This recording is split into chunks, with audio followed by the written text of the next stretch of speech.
The purpose of this video is to explain the details of our salary article.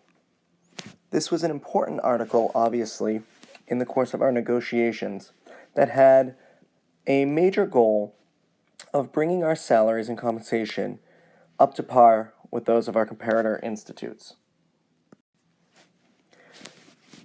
The second major goal, in addition to bringing up our salaries to be on par with our comparators, was to bring the salaries of those who are most exploited, those at the lower end of our salary spectrum, up to a level that is a fair and living wage. We believe that we were able to achieve this through a combination of options throughout this article. As you will see throughout the discussion in this video, there were a three-pronged approach to bringing up our salaries and compensation. The first and the most important for those of us at the lower end of the salary scale is an increase to the minimum salaries. Additionally, we've been able to achieve across-the-board raises for all lecturer faculty, as well as market equity adjustments for all lecturer faculty. Across-the-board raises are those standard percentage increase to your base salary that you would expect to receive for cost of living adjustments and just general raises. Market equity increases are designed specifically to bring the salaries up to par with those of our comparator institutions.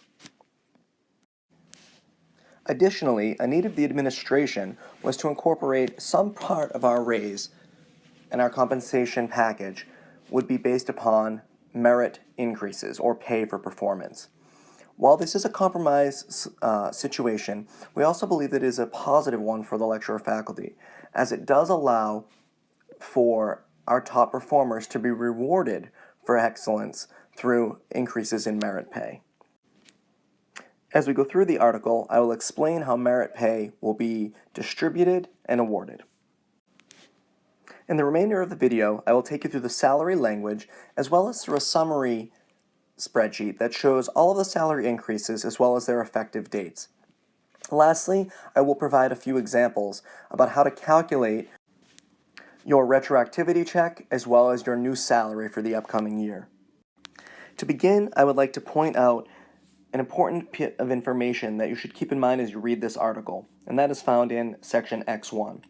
All of the salary dollar figures in this article are based upon one FTE equivalent. You can see that notated here. What this means that any dollar amount in this article is the dollar amount that one FTE employees would receive. Those numbers would be prorated to 88% or 75% of those dollar amounts correspondingly to your FTE status. Also, please note that it is likely that while many of us are 88% and a few of us are 75% time at this point, the FTE status will likely be shifting during a one-time reassessment of FTE status. Please see the workload and appointments and assignments articles for further clarification on this fact. Before going through the details of the language, I think it would make the most sense to give you an idea in terms of real numbers what you can expect in terms of raises.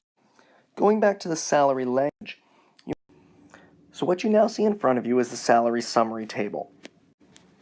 This table hopefully will give you a clear indication of what the salaries will be and how your raises will be distributed. So what you can see to begin with here is that in this table we have provided dollar figures for all variations in FTE status. You'll see that when there are variations, there are these parenthetical values of 1 FTE, 88% FTE, and 75% FTE. And you'll also notice that anything that applies to an 88% FTE status is in blue, and anything that applies to a 75% FTE status is in this green color. So to take you through this from top to bottom, what you will see is that we have new promotion raise levels. You'll see that those raise levels are 8% of the lecturer minima for each corresponding FTE status, and the range for a 1 FTE employee from lecturer to senior lecturer is at $41.30, while a senior to principal is at $49.60. You'll see that an 88% FTE, which is the majority of us at this time, have approximately a $3,600 increase, and from senior to principal will be a $4,300 increase approximately. What you'll also notice is that there are only levels listed for the fiscal year 16, and there is nothing in fiscal year 15. That is because all of those of us that are going to be promoted in fiscal year 15, which was the last academic year 14 and 15, or in the coming year during the one-time reassessment of rank, all of us promoted at that time will receive these promotional amounts. Those of us promoted in fiscal year 17, which is academic year 16 and 17, will receive these levels. If we then jump down into the meat of the article, you'll see that we were able to achieve a relatively strong salary increase. Now, these numbers may look small at the beginning, but let me take you through them bit by bit, and then we'll do some quick calculations at the end to show you what the true levels are for this agreement. You'll see that for fiscal year 15, which is the past academic year, 14-15, we will all be receiving a market equity increase of 1.5% as based upon our total salary. What that means is that each of us will be receiving a flat dollar amount as indicated in the notes section. For those of us at 1 FTE, that will be $880, and for the majority of us at 88%, that'll be $770. Additionally, we will be receiving an across-the-board raise of 2%, which will be a 2% increase on your base salary as a percentage. This fiscal year 15 raise will be retroactively effective to the beginning of the spring semester, or spring 2015. I will show you in a moment how you can calculate what your retroactivity check is likely to be.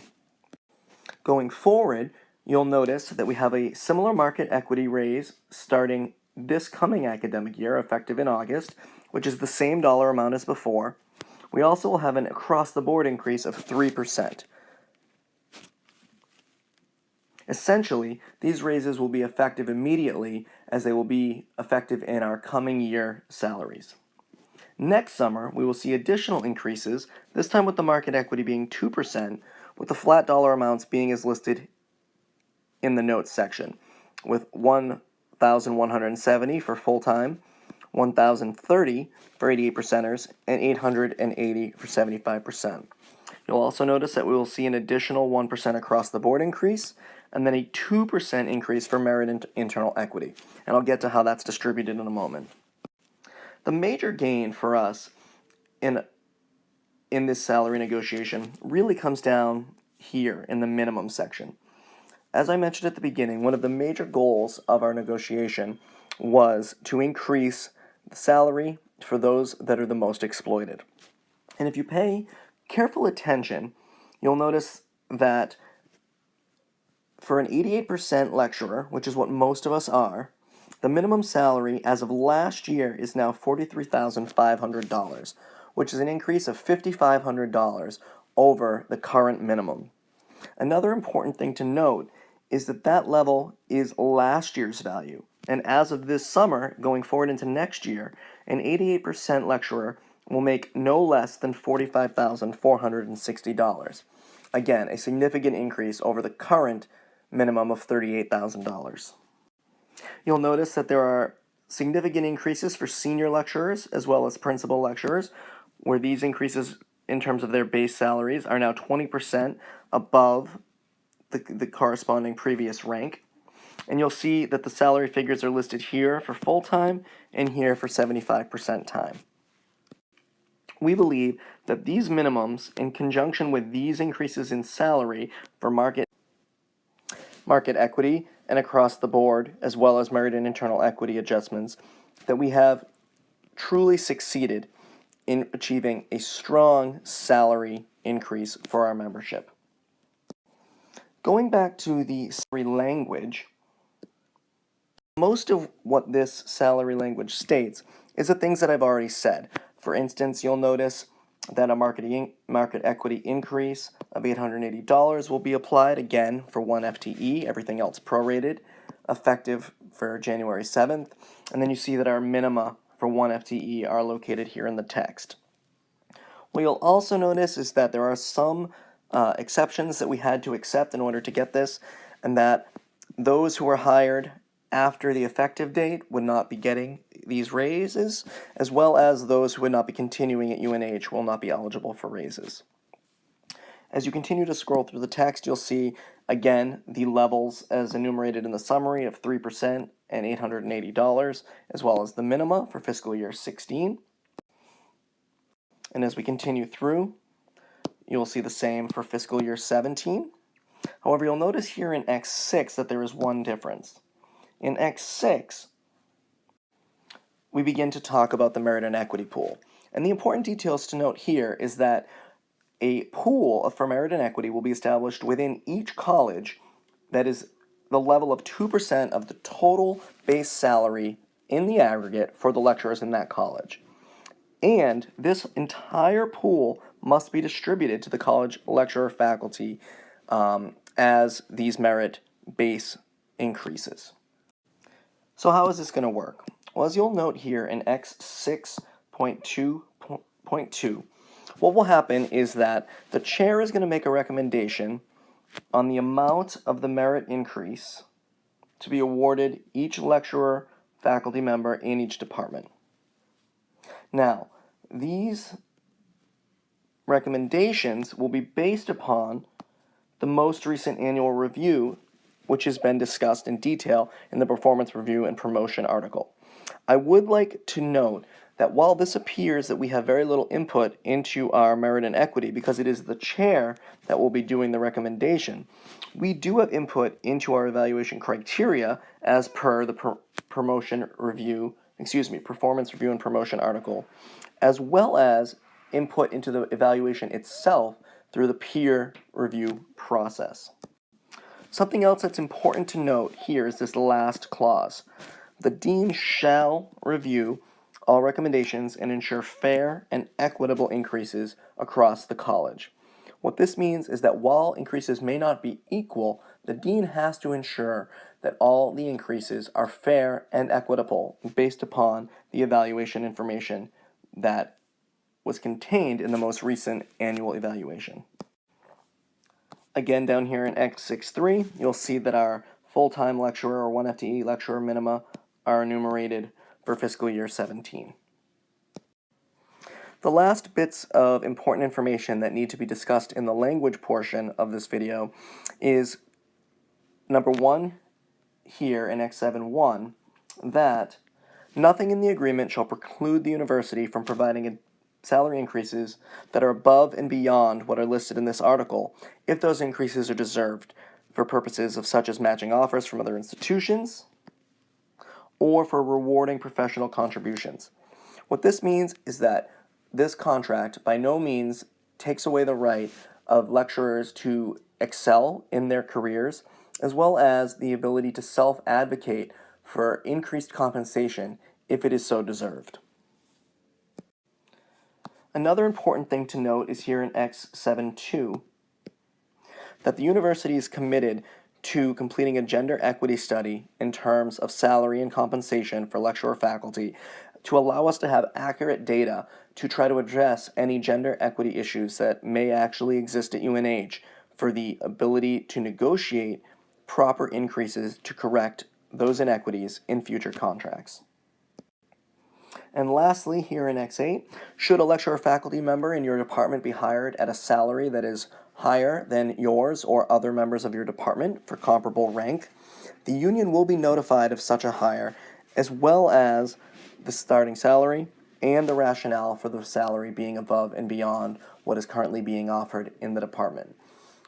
It is the union's position that if this is to occur, it must be for valid reasons, and the union will continue to advocate for all lecturer faculty within departments.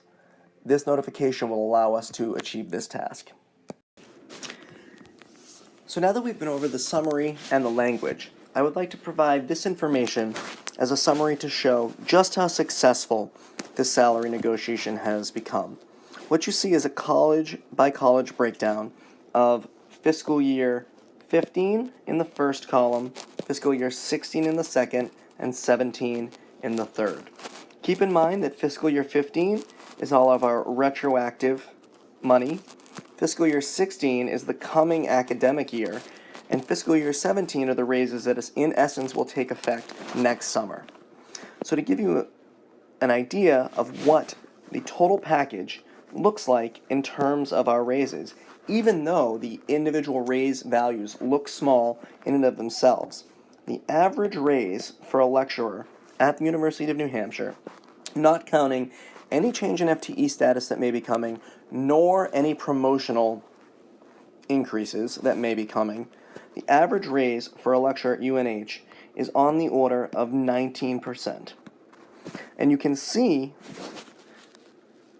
just to clarify, 19% over 3 years. And what you can see is while this does vary across colleges, you will see that every college, on average, has a double-digit raise by next summer, with the strongest raises coming into play in the colleges that needed it the most due to the high exploitation.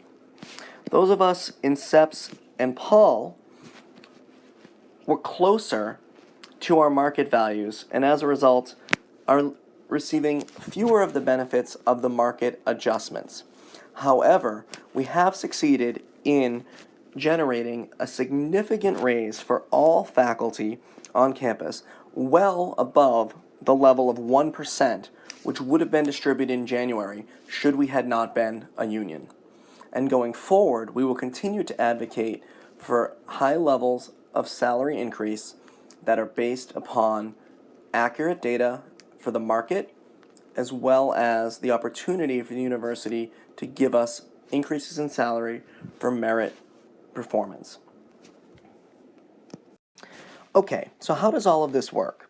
Well, let's start by determining how you would calculate your retroactivity check amount.